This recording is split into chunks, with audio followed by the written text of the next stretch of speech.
নিশ্চয়ই ভাবছেন হাতা খুন্তি নিয়ে কি করছি। আজকে একটা রান্নার চ্যালেঞ্জ নিয়ে নিলাম। বাবা বলল বাহির থেকে চিকেন চাপ খাবে, আমি বললাম ঘরেই বানাবো। বাবা বলল বাহিরের মতো মজা হবে।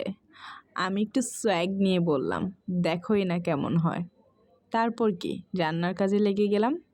প্রথমে বানিয়ে নিলাম মেয়োনিজ, তারপর চিকেন চাপ। আসলে চিকেন চাপ রান্নার ভিডিওটা নেওয়া হয়নি, তাই ম্যারিনেটের ভিডিওটাই দিয়ে দিলাম। তারপর ঘরেই বানিয়ে নিলাম নান রুটি। নান রুটি যখন বানাচ্ছিলাম না, পুরা ঘর নান রুটির গ্রানে মোমো করছিল। আজকে আমি 2 রকমের চিকেন চাপ বানিয়েছি। একটা হলো আলু দিয়ে ছোট ছোট করে না, আরেকটা হলো পুরা লেগ পিস চাপ করা। তো আমার বাবা আবার ক্যামেরার সামনে আসতে চায় না।